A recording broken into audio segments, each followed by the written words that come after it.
कई बार बच्चों को ये डाउट रहता है कि सर मेरा थर्ड ईयर चल रहा है तो क्या मैं गेट का पेपर लिख सकता हूं? एनवायरमेंटल साइंस एंड इंजीनियरिंग के लिए क्या पैटर्न रखा गया? एमएसक्यू का मतलब ये होता है कि आपके पास एक ऑप्शन या एक से ज्यादा ऑप्शन करेक्ट हो सकता है। नॉइज पोल्यूशन एक अपने आप में सेक्शन है, एक अपने आप में पूरा का पूरा सिलेबस है।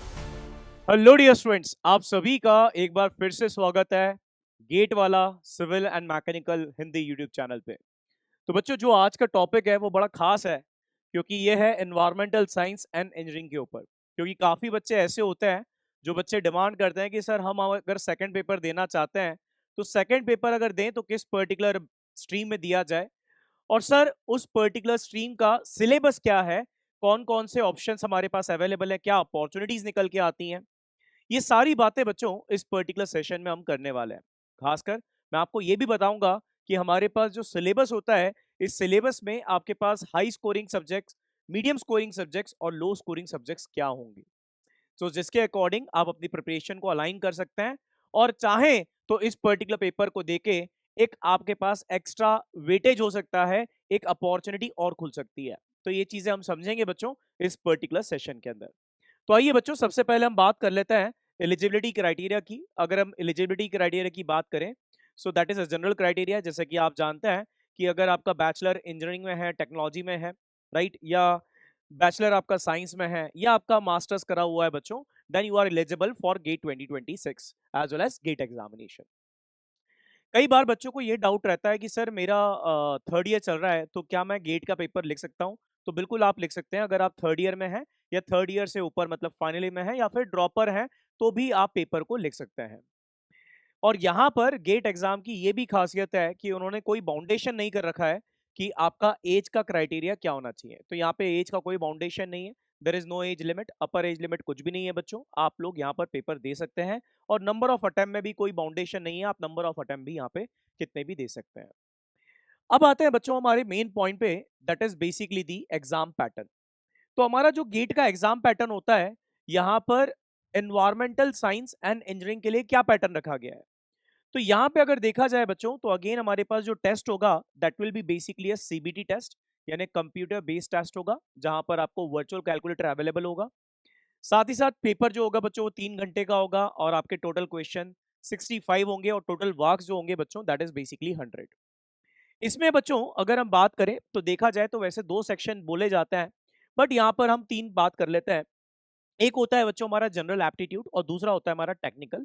टेक्निकल को बेसिकली मैथ्स और हमारा जो इंजीनियरिंग का बैकग्राउंड होता है उसका जो सिलेबस है उसको हम कंबाइनली अगर टेक्निकल देखा जाए तो टेक्निकली मेंशन रखता है। बट यहाँ पे अगर हम देखें तो हम बोल सकते हैं जनरल एप्टीट्यूड का पार्ट जो है बच्चों वो बेसिकली हमारे पास 15 मार्क का आता है हमारे पेपर के अंदर। लगभग लगभग इसके क्वेश्चन जो होते हैं बच्चों 10 क्वेश्चन होते हैं। यूजुअली देखा जाता है कि 1 से 5 जो क्वेश्चन होते हैं वो 1 मार्क के, और फिर जो 6 से 10 होता है वो 2-2 मार्क के होते हैं। That means total weightage for general aptitude is 15 marks, और रेस्ट ऑफ द वेटेज जो हमारे पास होता है बच्चों वो 85 मार्क्स का होता है। उसमें से 13 मार्क्स जो है वो बेसिकली हमारे इंजीनियरिंग मैथमेटिक्स के लिए दिए गए हैं, जिसके क्वेश्चंस बच्चों करीब करीब 7 से 8 या फिर 8 से 9 हो सकते हैं। साथ ही साथ अगर हम बात करें हमारा जो एनवायरमेंटल साइंस और इंजीनियरिंग का सिलेबस है उसका जो वेटेज है बच्चों वो 72 मार्क्स का है, और इसमें काफी कुछ सिलेबस ऐसा है जो आ, हमारे सिविल इंजीनियरिंग से काफी रिलेटेड करता है। मतलब आपको थोड़ा सा एफर्ट डालना पड़ेगा और आप यहाँ पे एक बहुत अच्छा स्कोर निकाल सकते हो बच्चों। बट काफी कुछ सिलेबस आपको मैं बताऊंगा कि यहाँ पर कॉमन पार्ट में भी आता है। अगर इसके हम क्वेश्चंस की बात करें तो लगभग लगभग 45 क्वेश्चन प्लस हमें इस पर्टिकुलर टेक्निकल पार्ट से देखने को मिल जाता है। तो अगर आप ओवरऑल ऐड करेंगे तो लगभग लगभग 65 क्वेश्चंस आपके होना चाहिए। अब यहाँ पे अगर हम टाइप ऑफ क्वेश्चंस की बात करें बच्चों तो हमारे पास 3 वैरायटी ऑफ क्वेश्चंस आते हैं। एक एमएसक्यू, दूसरा हमारा एमएसक्यू, और तीसरा हमारा नॉट टाइप क्वेश्चन आता है। यहाँ पर आपके इन पैटर्न की अगर मैं बात करूं तो पैटर्न एमसीक्यू का मतलब ये होता है कि भाई आप एक ही ऑप्शन जो होगा वो करेक्ट होगा।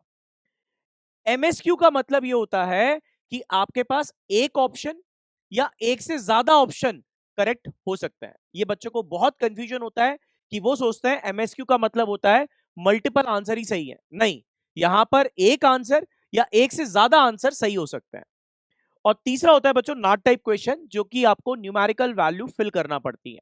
मतलब आपके पास ब्लैंक दे दिया जाता है और वहां पर वैल्यू आपको फिल करना होती है। अब ये जो वेराइटीज ऑफ क्वेश्चन है, इनके वेटेज की अगर हम बात करें तो 1 मार्क और 2 मार्क के वेटेज में लाई करते हैं। और यहां पर साथ में हमें नेगेटिव मार्किंग में देखने को मिलती है बच्चों, जो कि 1/3 होती है, जो भी रिस्पेक्टिव मार्क्स अलॉट करे गए हैं उस पर्टिकुलर क्वेश्चन को, मतलब उसका 1/3 आप नेगेटिव मार्किंग मान के चले। अब यहां पे नेगेटिव मार्किंग मेनली आपको देखने को मिलेगी एमसीक्यू टाइप में। एमएसक्यू और नॉट टाइप में नेगेटिव मार्किंग नहीं है, मतलब अगर आपने एमसीक्यू में कोई गड़बड़ी करी then you will get the negative marking, but अगर नॉट टाइप और एमएसक्यू में गड़बड़ी होती है तो आपको नेगेटिव मार्किंग नहीं है, मतलब वहां पे नेगेटिव मार्क नहीं होंगे आपके। Got it? अब बात आती है बच्चों मेन चीज की, that is the syllabus part and that is the main content part. Sir हमारा जो एनवायरमेंटल साइंस का सिलेबस है, क्योंकि यही चीज जो है वो हमें समझाएगी कि क्या हमें इस पर्टिकुलर पेपर को अडॉप्ट करना चाहिए या नहीं करना चाहिए, और साथ ही साथ हमारी जो अपॉर्चुनिटी निकल के आएंगी उससे भी हमें समझ में आएगा कि क्या हमारे पास ऑप्शन निकल के आ रहे हैं या नहीं आ रहे हैं।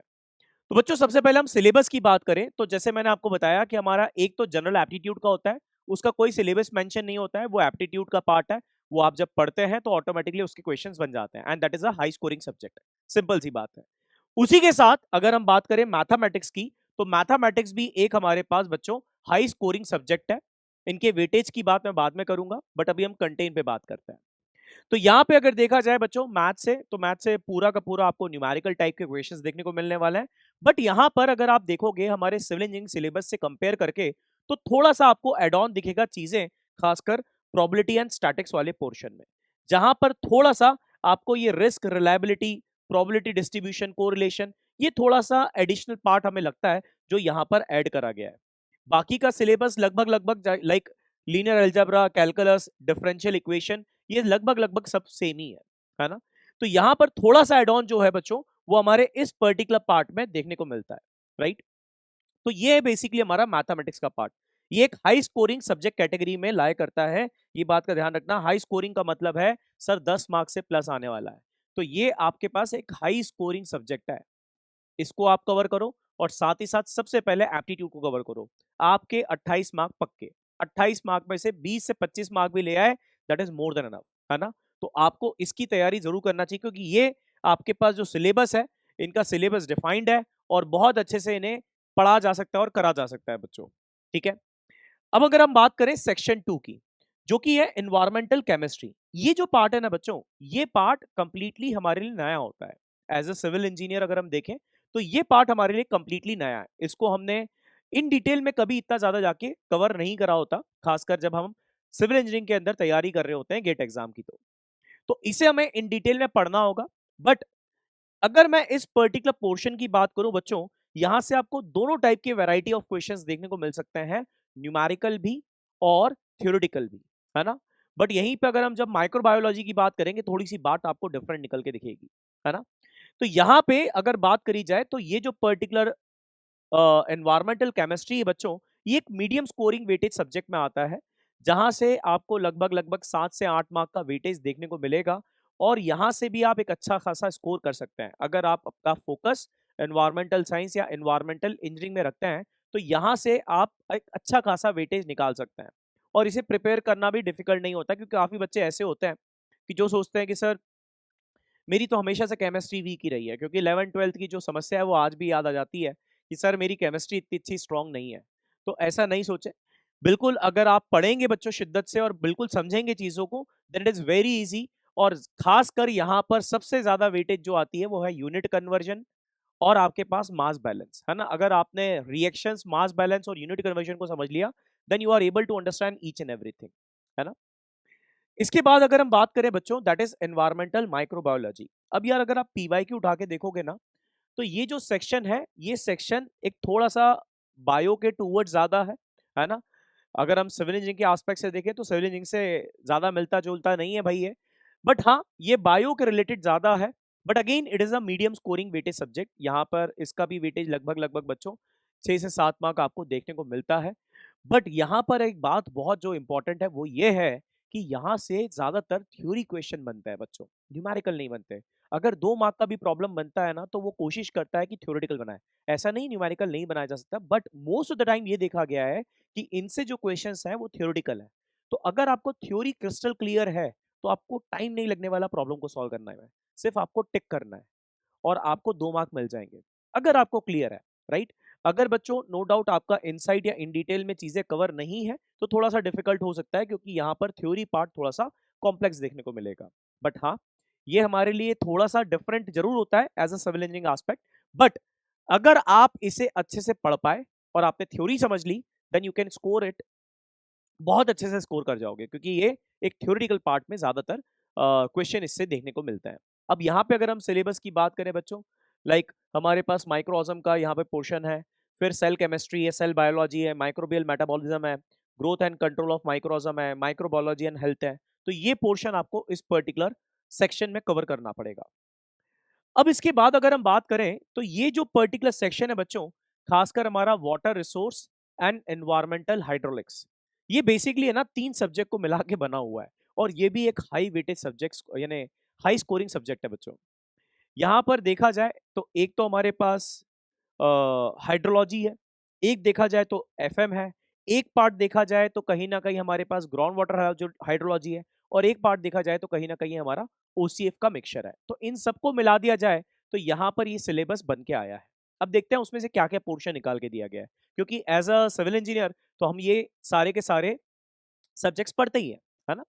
तो सबसे पहली चीज है बच्चों ग्लोबल वाटर रिसोर्स, जहां पर बेसिकली वाटर रिसोर्स के जो स्ट्रक्चर्स है, प्रॉपर्टी है, डिस्ट्रीब्यूशन है, क्वालिटी है ना, और कंजर्वेशन है, ये बेसिक जनरल बात है जो इसके अंदर रखी गई है। दूसरा हमारे पास है सरफेस वाटर रिसोर्स, जो कि खासकर चीजें अगर आप देखोगे तो यहाँ पे precipitation, infiltration, unit hydrograph, flow hydrograph, है ना, फिर आपके पास इवेपोट्रांसपिरेशन, तो आपको ये दिख रहा होगा कहीं ना कहीं ये हाइड्रोलॉजी से ज्यादा रिलेटेड है, और ये हाइड्रोलॉजी ही है लगभग लगभग, राइट। इसके बाद अगर हम बात करें बच्चों, हमारे पास ग्राउंड वाटर हाइड्रोलॉजी भी जो पार्ट है वो भी यहाँ पर इंक्लूडेड है। इसे आप कई बार एनवायरमेंट में भी पढ़ते हैं, कई बार आप सॉइल में पढ़ते हैं, कई बार आप हाइड्रोलॉजी में पढ़ते हैं। वैसे देखा जाए तो ये ग्राउंड वाटर हाइड्रोलॉजी का पार्ट ज्यादा बेटर बोला जाता है। तो ground water hydrology is also a part of water resource and environmental hydraulics.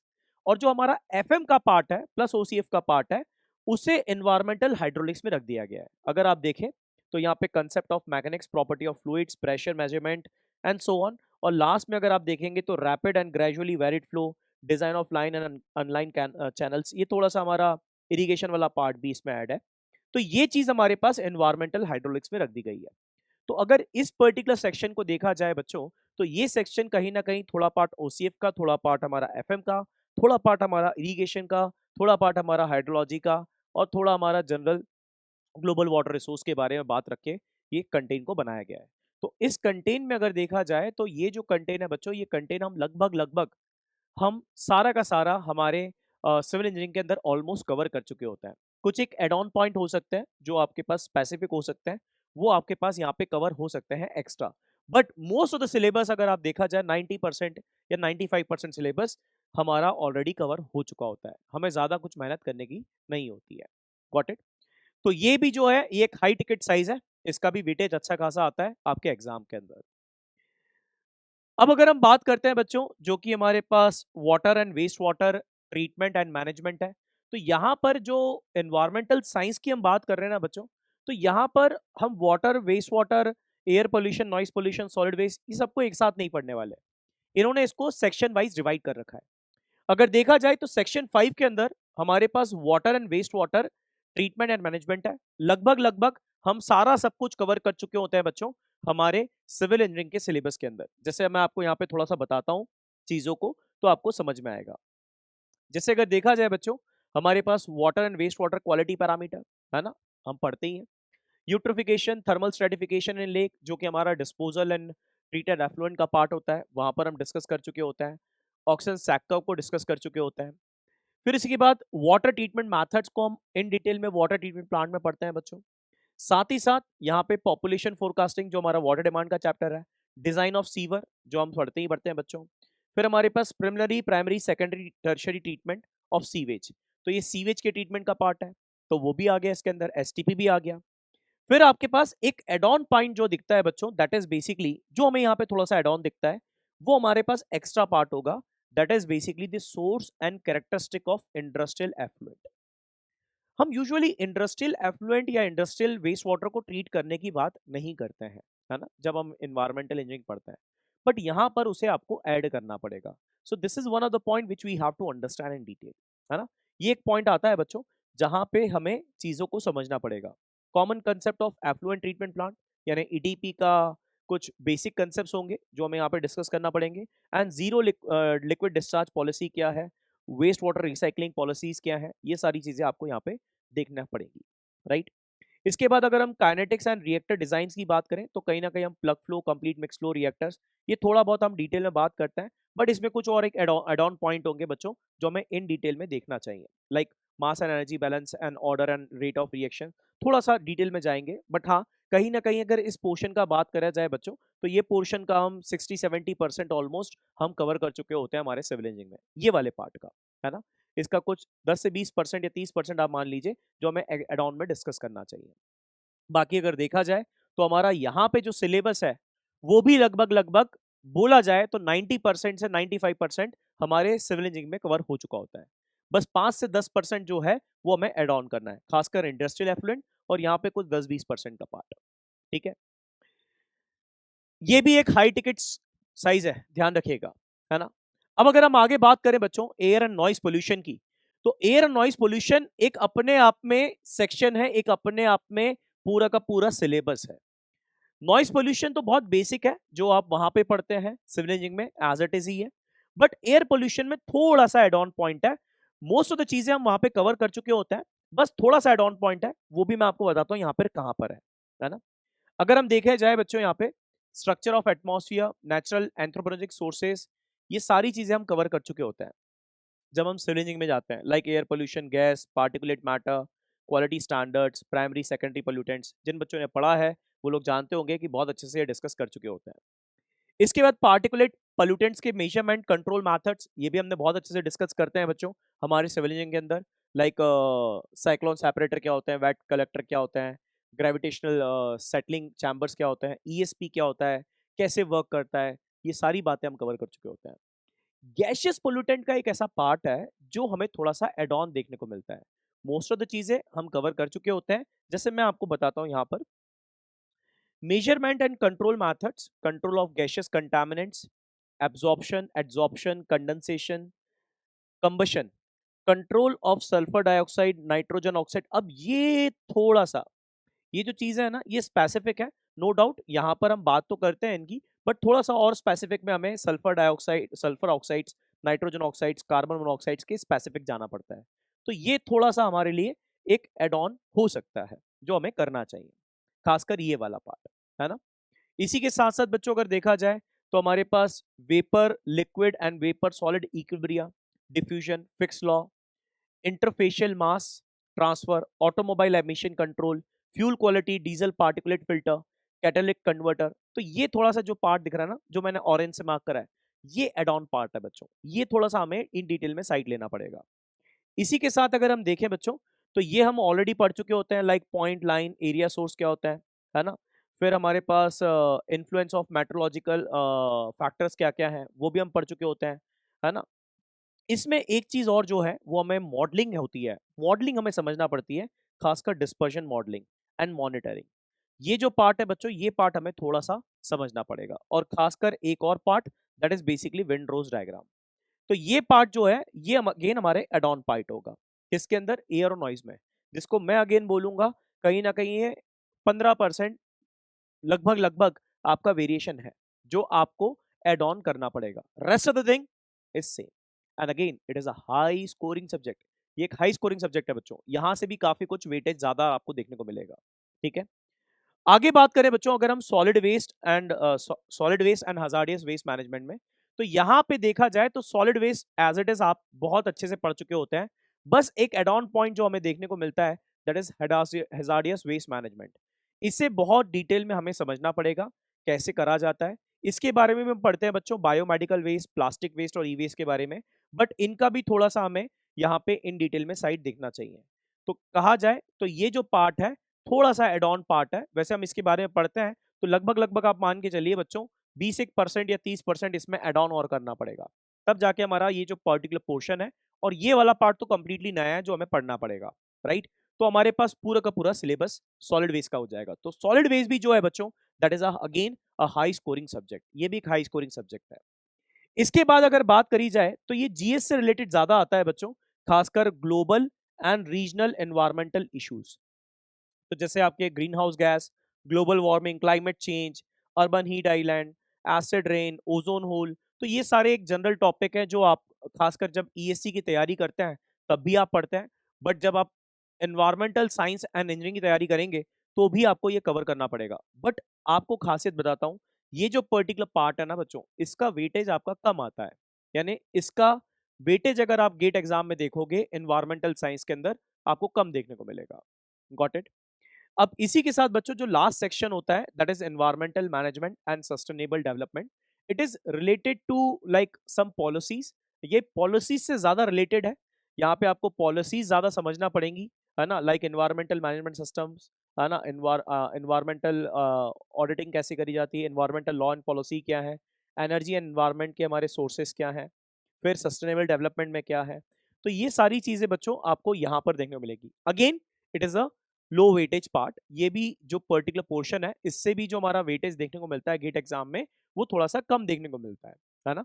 तो अब बात करते हैं कि हमारे डिफरेंट सेक्शन में क्या क्या वेटेज रहते हैं, है ना। उसके पहले मैं आपको ये बताना चाहूंगा बच्चों, जो बच्चे अगर हमारे पीडब्ल्यू को ज्वाइन करना चाहते हैं तो वो अभी भी जाकर ज्वाइन कर सकते हैं। और गेट और ईएससी के जो बैचेस हैं उन पे अप टू 71% ऑफ चल रहा है। तो आप निर्माण के थ्रू जो हम लोगों ने इवेंट करा था, इतना बड़ा इंजीनियरिंग का महोत्सव हुआ था, उसके अंदर आपको बताया गया था कि कई सारी जो हमारी बैचेस हैं उन पे अप टू 71% ऑफ चल रहा है। तो आप आज भी जाके परचेस कर सकते हैं। अब आइए बच्चों हम लोग बात करते हैं यहाँ पे अप्रोक्सीमेट मार्क्स डिस्ट्रीब्यूशन की। तो मैंने आपको बताया जैसे एप्टीट्यूड का पार्ट जो है, तो एप्टीट्यूड का पार्ट तो 15 मार्क का है। बट यहां पे अगर हम मैथमेटिक्स की बात करें तो मैथमेटिक्स 13 मार्क का आता है, जो कि अगेन एक हाई स्कोरिंग सब्जेक्ट है। तो यहाँ पे हाई स्कोरिंग सब्जेक्ट को हम लोग हाईलाइट ही कर देते हैं भाई, ये हमारा हाई स्कोरिंग सब्जेक्ट है। फिर एनवायरमेंटल केमिस्ट्री एक मीडियम स्कोरिंग सब्जेक्ट है, जिसका वेटेज लगभग लगभग 8 से 10 मार्क वेरी हो सकता है बच्चों, बट हाँ ऑन एन एवरेज ये देखा गया है कि 8 से 10 मार्क आपको देखने को मिलेंगे। एनवायरमेंटल माइक्रोबायोलॉजी के भी 7 से 8 मार्क देखने को मिलेंगे। बट अगर हम water resource and environmental hydraulics की बात करें तो ये एक ऐसा सेक्शन है जिसका वेटेज काफी ज्यादा है, 12 से 14 मार्क का वेटेज है बच्चों, है ना, जिसमें ज्यादा एफर्ट नहीं करना है। ऑलरेडी आप सिविल इंजीनियरिंग पढ़ चुके होते हो, थोड़ा सा एफर्ट और डालोगे कवर हो जाएगा, है ना, मैथमेटिक्स कवर हो जाएगा। फिर अगर हम वाटर और वेस्ट वाटर ट्रीटमेंट की बात करें तो ये भी हमारा ऑलमोस्ट सिलेबस कवर हो चुका होता है और इसका वेटेज भी बच्चों अच्छा खासा है, 14 से 15 मार्क्स है। तो ये भी आपका ऑलमोस्ट तैयार होता है, बस थोड़ी सी मेहनत करनी है, ये भी पूरा पार्ट कवर है, ज्यादा एफर्ट नहीं डालेंगे इनके अंदर। इसके बाद एयर और नॉइज पोल्यूशन में मैंने आपको बताया था जो एड ऑन पार्ट है उसमें भी ज्यादा एफर्ट नहीं लगाना है, उसका भी काफी कुछ पोर्शन हम कवर कर चुके होते हैं। But again it is a high scoring subject, 13 से 14 मार्क देखने को मिलता है। और सॉलिड वेस्ट हजार्डियस मैनेजमेंट में भी आपको वेटेज काफी कुछ ज्यादा देखने को मिलेगा और वो होगा बच्चों 9 से 10 मार्क का। तो अगर देखा जाए तो यहां पर एक मैथ्स है, एक हमारा section 1, section 4, section 5, section 6, section 7, ये एक ऐसे जोन है, और एक हमारा एप्टीट्यूड। इनको अगर मिला लिया जाए लगभग लगभग तो देखो कितने मार्क्स हो रहे हैं भाई, देखिए एक बार कितने मार्क्स हो रहे हैं, मैं आपके सामने ही कैलकुलेट कर देता हूँ। भाई आपका 15 मार्क तो एप्टीट्यूड था, 13 मार्क मैथ्स है, लगभग लगभग 12 से 14 मार्क ही आता है, तो हम 12 मार्क्स ही पकड़ लेते हैं और 15 मार्क इसको पकड़ लेते हैं। और लगभग एयर नॉइज भी हमारे पास 14 मार्क्स करीब करीब आता है और 10 मार्क का सॉलिड वेस्ट आता है। So it is approximately like 75 to 80 marks. आप ये मान के चलिए बच्चों कि आपने 80 मार्क का लगभग लगभग तैयारी कर लिया और ज्यादा एफर्ट नहीं डालें, बस थोड़े से एफर्ट डालें इसमें। अभी मैंने ये नए वाले पोर्शन तो बात ही नहीं करी है ना। तो बच्चों ये बात का ध्यान रखना कि 75 से 80 मार्क्स की आपकी तैयारी लगभग लगभग ऐसी हो जाएगी अगर आपने थोड़ा सा एड ऑन कर लिया तो, है ना। तो यहां पर अगर आपको पता हो कि जो टॉपर है उसके मार्क्स भी बच्चों ज्यादा नहीं होते हैं, लाइक 67 68 यही लगभग लगभग अभी तक स्कोर रहा है, 65 से आप मान के चलिए 70 के बीच में, जिसमें आपका टॉपर ला करता है जिसकी रैंक 1 आती है। तो आप भी रैंक 1 ला सकते हो, कोई बड़ी बात नहीं है यहाँ पे, अगर आप एक बहुत अच्छे से प्रिपरेशन करके निकल जाओ और एक अगर इन्हीं सब्जेक्ट्स को कवर कर लो और एक एड ऑन में एक दो चैप्टर एक दो और पार्ट कर लो बच्चों, तो आप आसानी से टॉप बन सकते हो, मतलब टॉपिंग टॉपर यहाँ पे बन जाओगे, राइट। अब अगर हम बात करें बच्चों नेक्स्ट पोर्शन की, that is basically the environmental chemistry and microbiology. तो ये जो हमारे पोर्शन है बच्चों, इन ये जो दो पोर्शन है, अगर आप फिर प्रिपेयर करना चाहें तो इन दो को प्रिपेयर कर सकते हैं, जिनका वेटेज एक मीडियम स्कोरिंग सब्जेक्ट के तरह देखा जा सकता है। खासकर इनका वेटेज 8 से 10 मार्क, 7 से 8 मार्क के बीच में आता है। तो ये एक मीडियम स्कोरिंग है। सबसे पहले तो इन्हीं को प्रायोरिटी दें जो आपके सिविल इंजीनियरिंग से अलाइन है, और साथ ही साथ आप उसी के साथ चलते रहेंगे। अब अगर आपके पास समय बचता है और आप एड ऑन करना चाहते हैं, then you can cover these two things, है ना। आप कवर कर सकते हैं जो कि आपको एक मीडियम स्कोरिंग सब्जेक्ट है, जो आपके मार्क्स को बढ़ा जाएंगे। और उसके बाद अगर आपके पास समय बचे बच्चों, then you can go with this particular portion which is basically the section 8 and section 9। तो आप इसे कवर कर सकते हैं, जिनका वेटेज यूजुअली देखा जाए तो 3 से 5 मार्क, 3 से 5 मार्क के बीच में रहता है ना। तो अगर आप यार 80 से 90 मार्क्स अभी प्रिपेयर करके चले गए, अगर दो पोर्शन कोई आपको लगता है छोड़ना चाहिए, छोड़ दीजिए। हाई स्कोरिंग वाले नहीं, लो स्कोरिंग वाले या एक आध मीडियम स्कोरिंग वाला, तो भी अगर आप कोशिश करेंगे तो आप टॉप आराम से कर सकते हैं बच्चों, राइट। तो ये है आपका एक वेटेज जो मैंने आपको बताया, आप इसके अकॉर्डिंग अपना प्लानिंग कर सकते हैं, राइट। अब हम आगे बात करते हैं बच्चों अपॉर्चुनिटीज की। तो सर हमारे पास गेट का पेपर लिखने के बाद अपॉर्चुनिटी क्या निकल के आती है इसमें? तो बच्चों दो टाइप की अपॉर्चुनिटी होती है यार, सिंपल।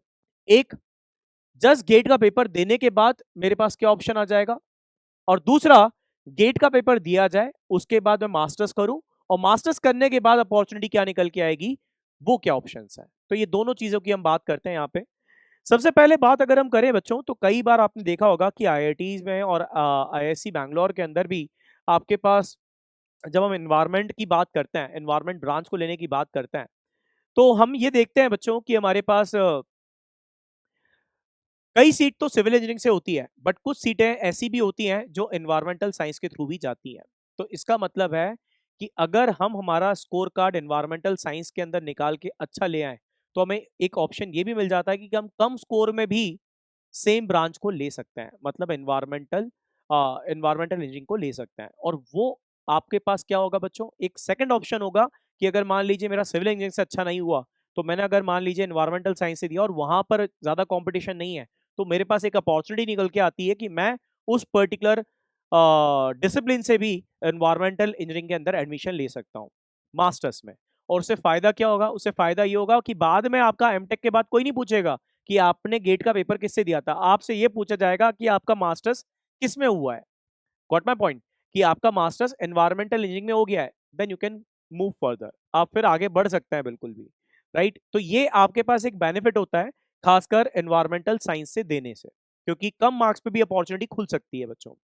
तो एक तो आपको ये समझ में आ गया कि यार हमारे पास एमटेक एंड एमई हम लोग कर सकते हैं बच्चों, खासकर एनवायरमेंटल इंजीनियरिंग में, एनवायरमेंटल साइंस में। दूसरा, इंटरडिसिप्लिनरी ब्रांचेस जो होती हैं बच्चों, खासकर कई ऐसी ब्रांचेस होती हैं, आईएससी बैंगलोर में भी देखी गई हैं, जिनके पैकेज बहुत अच्छे जाते हैं, जैसे सस्टेनेबल डेवलपमेंट हो गया, स्मार्ट मोबिलिटी हो गया। तो ये खासकर अगर आप देखेंगे ना, कुछ इंटरडिसिप्लिनरी ब्रांचेस ऐसी हैं जिनके पैकेज भी अच्छे जाते हैं, बट अगर आपने पेपर एनवायरमेंटल साइंस से दिया, यू कैन एनरोल इट। और वहां पर अगर आप स्कोर भी देखोगे ना बच्चों, तो थोड़ा सा कई बार कंपटीशन कम भी हो जाता है ना। तो इंटरडिसिप्लिनरी ब्रांच भी आप कर सकते हैं बच्चों, जिसमें आप एमटेक अगेन जा सकते हैं। फिर रिसर्च अपॉर्चुनिटी नो डाउट खुली जाती है बच्चों, आप पीएचडी के लिए जा सकते हैं अगर आपने एनवायरमेंटल साइंस से आपका पेपर दिया है तो।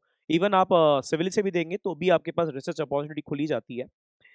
अब बात आती है कि कुछ पीएसयूज ऐसी हैं बच्चों, वो खासकर आजकल एनवायरमेंटल साइंस को भी वेटेज देने लगी हैं, है ना। हाल लास्ट कुछ सालों में हमने एक डीआरडीओ में देखा था और एक बार ओएनजीसी में देखा था कि वहां पर उन्होंने साफ लिख रखा था कि अगर आपका बैकग्राउंड या आपने गेट का पेपर एनवायरमेंटल साइंस से दे रखा है या एनवायरमेंटल इंजीनियरिंग से कर रखा है, तो आप इसके लिए एलिजिबल हैं।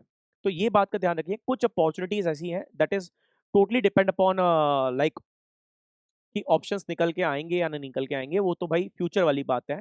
बट हाँ, ये बात जस्टिफाई करी जा सकती है कि पास्ट में ये देखा गया है कि कई सारे पीएसयूज ऐसे हैं जो रिक्वायरमेंट रख सकते हैं या रखते हैं कि भाई अगर आपने अपना पेपर एनवायरमेंटल इंजीनियरिंग या एनवायरमेंटल साइंस से लिखा है, then you are eligible for this particular post, है ना। तो यहाँ पर पीएसयूज का भी एक एनरोलमेंट हमें देखने को मिलता है बच्चों, है ना। कई बार आज के जैसे अगर जनरेशन में देखा जाए तो एनवायरमेंटल पोल्यूशन बहुत ज्यादा है, है ना। जैसे बीच में बच्चों फायर ब्रांच जो थी ना, फायर ब्रांच का बहुत ज्यादा डिमांड बढ़ गया था।